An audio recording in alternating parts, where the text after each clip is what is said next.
So should you be learning how to play jazz off of YouTube videos just like this one? Like, is that the right way to go about things? Is it good? Is it bad? Is there something wrong with it? Well, that's what I'm talking about in today's video. Is it a good idea to learn jazz online through podcasts, blogs, YouTube channels? I'm gonna give you the pros, the cons, the goods, the bads, the ugly. Coming right up. What's up, Brent here from LearnJazzStandards.com, which is a blog, a podcast, and videos all geared towards helping you become a better jazz musician. Thanks so much for hanging out with me today. Make sure you're subscribed to this YouTube channel if you've never done so before to get locked in to all the videos that are coming out with today.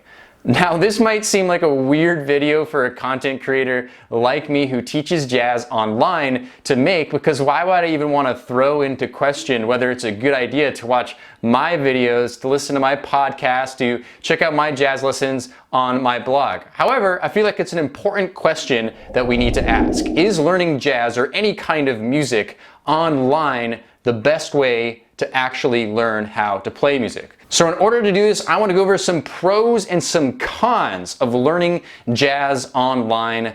Let's do it. Let's start with the positive. Pro number one is it's free.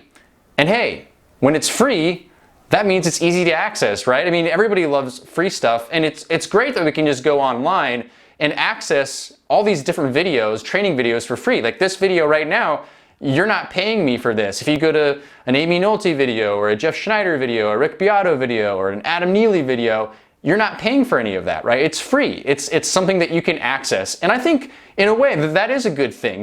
There's access for everybody around the world, whether you're rich, whether you're poor, no matter where you live in the world, there is free jazz education out there. And I'm really passionate about that. So that's pro number one, it's free. Pro number two is there's a ton of resources to choose from. When you go just onto my YouTube channel, we have a ton of jazz training videos. If you go into my podcast, a ton of them, my blog. In fact, I have over 1,000 different lessons between all three of those mediums, all about learning how to play jazz or helping you in some way to become a better jazz improviser. I mean, if you think about it, that's crazy. That's like a ton of information. So basically, the great thing about the information age is like we can type on Google any question that we have, whether it's about music or something else, and the answer is gonna pop up for us. In a way, that's a great thing, right? Like everybody has access to information, and including jazz education. So it's a great thing to be able to, work on music theory one day, ear training another day, and all these different things. All this you have access to because of online platforms for learning jazz online. So that is pro number two.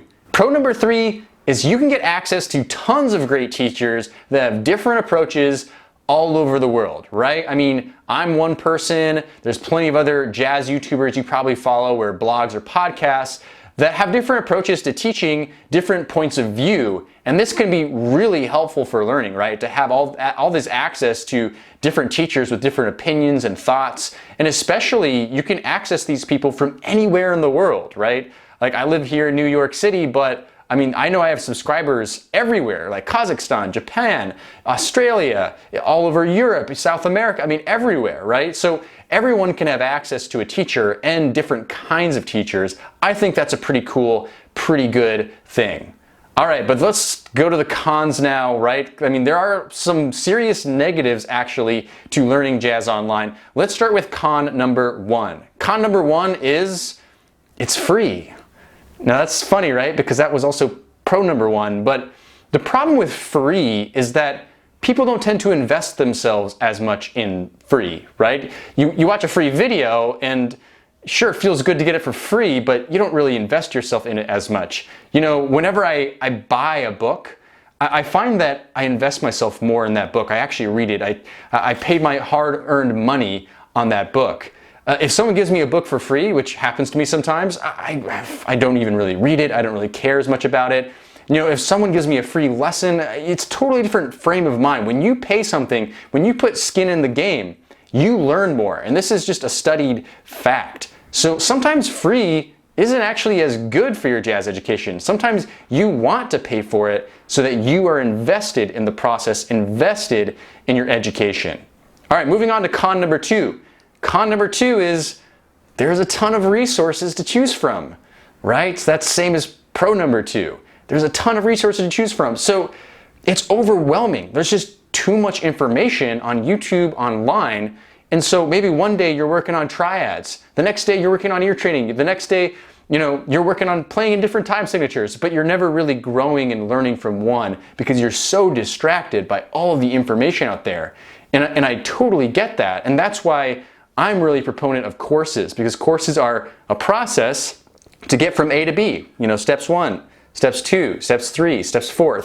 We want more of that sort of thing. So sometimes having all this information, having so many resources, is actually more of a problem than it is a good thing, depending on what kind of person you are. So that's con number 2. Con number 3 is you can get access to tons of great teachers that have different approaches from anywhere around in the world, which was also pro number 3. But the problem with having a bunch of teachers to learn from is you're bombarding yourself with a ton of different opinions, a ton of different thought processes, a ton of different viewpoints. And while that can be a good thing, like I said earlier, it also can be a distracting thing. For me personally, in my music journey, the most beneficial thing was to have one mentor that I studied with for a while, got as much out of that mentor as I could, asked as many questions, practiced hard, and then moved on to the next person and learned as much as I could from that person, really understood their way of thinking, their method.